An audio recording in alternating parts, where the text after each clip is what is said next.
estado nutricional do indivíduo esteja alterado, ou seja, propenso para desnutrição. Agora tem esse gráfico aí para vocês, mostrando o percentual de pacientes com desnutrição com câncer ovarianos, conforme o estadiamento. O câncer ovariano, ele não se caracteriza como um câncer que tem uma grande proporção de pacientes que apresentam desnutrição no momento do diagnóstico, mas mesmo assim, ele pode aumentar esse percentual no decorrer do estadiamento do câncer. Quanto mais evoluído esse câncer está, mais propensão à desnutrição o paciente tem. E aí a gente vai falar um pouco sobre os determinantes da desnutrição no paciente oncológico. Que determinantes são esses, Ivânia? Primeiro, a ingestão calórica e proteica. Como é que esse paciente vai conseguir um estado nutricional eutrófico se ele não consegue se alimentar, não consegue fazer a ingestão correta dos alimentos? Se ele sente falta de apetite, anorexia, xerostomia, náusea, vômito, diversos sintomas que impedem esse indivíduo de sentir vontade de se alimentar, prazer na alimentação. Segundo, uma demanda calórica para o crescimento do tumor aumentada.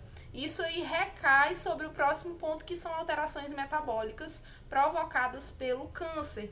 Primeiro de tudo, a célula tumoral, ela tem uma preferência pela via glicolítica, onde o ATP vai ter uma quantidade menor de ATP geradas do que se fosse realizado o ciclo de Krebs, certo? Então, isso vai fazer com que essa célula tumoral precise quebrar muito mais glicoses para poder obter uma taxa de energia satisfatória. Bem como ela precisa mobilizar o músculo para realizar a proteólise e também gerar ATP, fazer essa acidificação do meio celular. Bem como também ela vai modificar as células adiposas do corpo, né? Inclusive o tecido adiposo marrom. Então, são diversas interações metabólicas com o sistema imune, onde ele vai estar recrutando também células imunes para poder estar fazendo essa multiplicação, para poder estar fazendo também a mobilização celular, para estar atacando, invadindo, certo? Outra coisa muito importante é a idade. Como eu já falei para vocês, o indivíduo idoso, ele tem uma tendência maior a ter sarcopenia. Ele está mais propenso à desnutrição do que um indivíduo adulto mais jovem. Outra coisa que eu também já falei é o estágio da doença. Quanto mais grave é a doença no indivíduo, também há uma propensão maior de apresentar desnutrição. A localização do tumor também foi um dos aspectos que a gente já falou anteriormente. Por exemplo, um tumor localizado no trato gastrointestinal alto, um câncer de cabeça e pescoço, um câncer intestinal, no cólon, no reto, eles vão estar proporcionando uma dificuldade maior não só de ingestão, mas também da absorção de nutrientes. E outro aspecto muito importante que vai estar contribuindo com essa desnutrição é o próprio tratamento.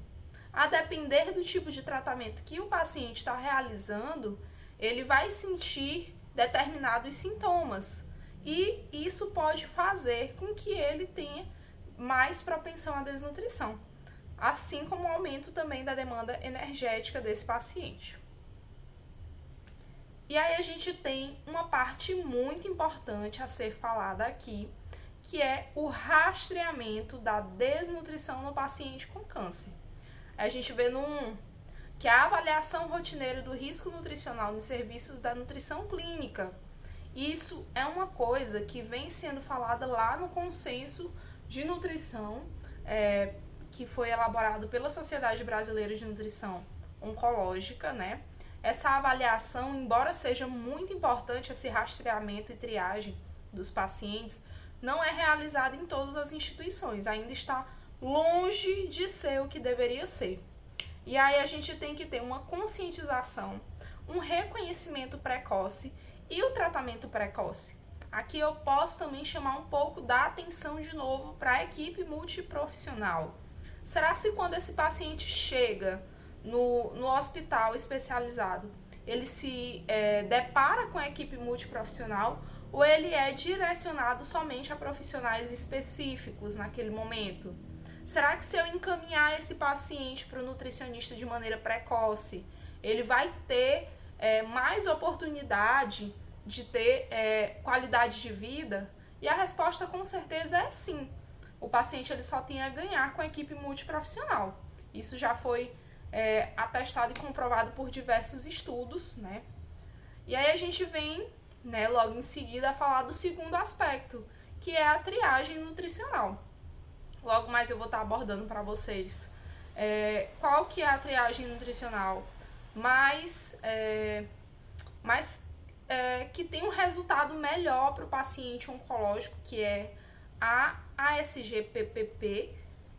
Essa triagem nutricional ela deve ser realizada em até 48 horas após a admissão do paciente no hospital. Ivânia, mas por que em até 48 horas? Porque quanto mais rapidamente você conseguir avaliar esse paciente, se não conseguiu avaliar, fez a triagem e já predeterminou se esse paciente tem tendência a ser um paciente desnutrido ou não, isso vai priorizar o teu atendimento nutricional. Eu vou dar um foco maior para esse paciente aqui, porque ele tem um maior risco para desnutrição, certo? Aí tem o objetivo. Vou estar afastando aqui um pouquinho a tela para vocês estarem dando uma olhada melhor no objetivo, que vai priorizar, né, aqueles pacientes que necessitam de maior atenção da nutricionista. Vai fornecer uma terapia nutricional precoce para combater a desnutrição, que foi justamente o que eu falei. Esse é o objetivo da triagem nutricional e ela é muito importante nesse combate à desnutrição, tanto no ambiente hospitalar quanto no ambiente ambulatorial, ok? E aí a gente vai perceber a melhoria da tolerância ao tratamento. Vai ser um paciente mais resistente à quimioterapia, que vai ter sintomas sim. Isso não quer dizer que o paciente não tenha sintomas, mas ele tem uma habilidade muito melhor de lidar com esses sintomas. Ele sabe o que fazer se ele tiver com náusea, ele sabe o que fazer se ele tiver constipado, se ele tiver com diarreia. É um paciente que se conhece e que ao mesmo tempo tem aquela conscientização para lidar melhor com todos os sintomas que ele pode sentir, certo? E aí isso vai também ser diretamente, vai interferir diretamente na melhora da sobrevida e vai otimizar a qualidade de vida desse paciente. Vai fazer com que ele se sinta melhor, que ele tenha uma resposta melhor ao tratamento, ok? E quais são esses métodos de triagem nutricional? A gente tem vários, né? Dentro da nutrição vocês já devem estar sabendo desse tipo de método. Nos cuidados paliativos, a gente utiliza a NRS 2002, a grande maioria dos hospitais utiliza esse método de triagem. Temos também a SGPPP, que eu já falei, que é a avaliação subjetiva global produzida pelo próprio paciente. E tem também a versão reduzida da avaliação subjetiva global, né? Tem também a minha avaliação nutricional, versão reduzida, e tem a minha avaliação nutricional direcionada para idosos. Além disso, também é importante fazer a anamnese alimentar, né, com os cuidados ao fim da vida, e no transplante de células tronco hematopoiéticas, além de todos esses métodos que já foram citados anteriormente. A dinamometria é um método que pode auxiliar na verificação dessa massa muscular e da força muscular principalmente. Aí a gente tem o modelo da SGPPP.